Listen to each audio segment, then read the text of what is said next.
নববর্ষের দিনকে আর কি আমার এখানে চিলড্রেন অ্যাসোসিয়েশনের প্রতি বছরই অনুষ্ঠান থাকে। তো নববর্ষের অনুষ্ঠানের জন্য একটা সাজ মাথার মধ্যে আমি প্রতি বছরই ভেবে রাখি। তো এবারে সাজটাই কি ভেবেছি যেটা তোমাদের সাথে একটু শেয়ার করব। প্রথমে দেখো, আমি এবছর যেটা ভেবেছি সেটা হলো, আমি শাড়িটা একদম সিম্পল একটা শাড়ি বেছেছি, যেটা হলো দেখো হোয়াইট রেড কম্বিনেশনে, যেটা একদমই সিম্পল।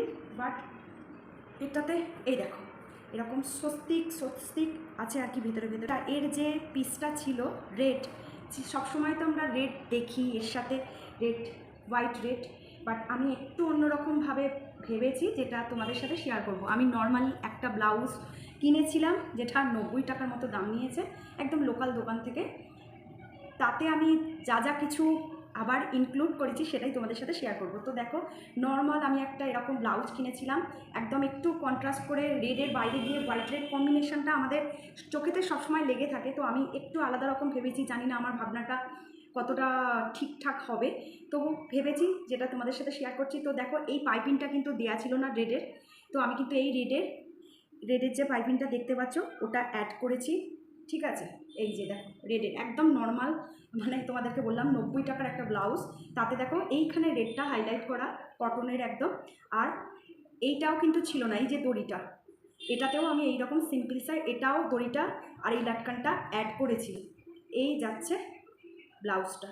ঠিক আছে, এইটা আমি একটু কন্ট্রাস্টে মানে পরবো বলে ভেবেছি। এবার এর সাথে আমি এই দেখো এই শাড়িটার সাথে সম্ভবত এই পিসটা আমাকে দেওয়া ছিল নর্মাল, তো আমি এটা আর বানাইনি, এটা দিয়েছিলাম। এই যে দেখো এখানে কাটা আছে, দেখতে পাচ্ছ পিসটা, এটা থেকে আমি এইটা, এই দড়িটা, এই পাইপিংটা, এগুলো দিদিটা বানিয়ে দিয়েছে। আমি কেন এইরকম ব্লাউজটা বেছেছি, সবসময় কি বলতো, আমি না গয়নাগাটি আগে চুজ করি বেশিটাই, মানে খুব বেশিরভাগটাই আমার যেটা হয়, আগে গয়নাগাটি বাছি, তারপরে শাড়ি কি পরি এরকম ভাবি। আবার অনেক সময় উল্টোটাও হয়, উল্টোটা যে হয় না তা না। প্রথমত দেখো, আমি এই কালারের ব্লাউজ তোমাদেরকে বলছিলাম কেন বানিয়েছি। এই দেখো, এই যে একটু জুটের টাচ আপ আর হোয়াইট রেডের, এই যে কতটা বোঝা যাচ্ছে জানি না, এই যে দেখো স্বস্তিক করা আছে, কড়ি আছে তার সাথে, এইটা যাচ্ছে হাতের।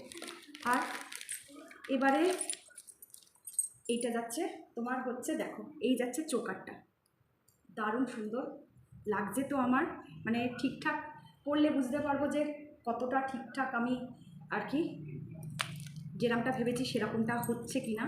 এই যাচ্ছে ইয়াররিংসটা, একটু স্বস্তিকেরই টাচ আপ রাখার, আর এখানে ঘুঙরু আছে দেখেছো, এই যে দেখো একটা সুন্দর আওয়াজও হচ্ছে। আর এই যাচ্ছে আমার ফিঙ্গার রিং। ঠিক আছে, শুধু এখানেই এটা কমপ্লিট নয়, এর সাথে আরও অনেক কিছু আছে। সবসময় দেখেছো তোমরা, প্রত্যেকটা অনুষ্ঠানে আমার একটা সাজগোজ নিয়ে ভাবনা থাকে। তো এই দেখো একদম সুন্দরভাবে বানানো হয়েছে, এই যে দেখো স্বস্তিকোলা, আর এখানে জুটের দেখতেই পাচ্ছ, এই দেখো এইটা যাচ্ছে লংটা।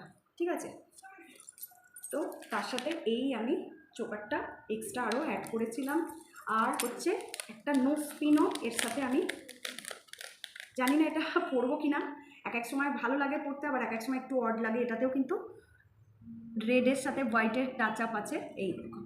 তো আমার এটা হচ্ছে পয়লা বৈশাখের সাজগোজের যেটা আমি ভেবেছি সেটা তোমাদের সাথে শেয়ার করছি। ভিডিওটা যেহেতু পরেই শেয়ার করছি তোমাদের সাথে, তাই ফাইনাল লুকটাও তোমাদের সাথে শেয়ার করলাম। তো আমার নববর্ষের লুকটা তোমাদের কেমন লাগলো অবশ্যই কমেন্টস করে আমাকে জানিও। আজকে আমার এই ভিডিওটাও তোমাদের কেমন লাগলো সেটাও তোমরা অবশ্যই কমেন্টস করে জানিও। চলো, টাটা।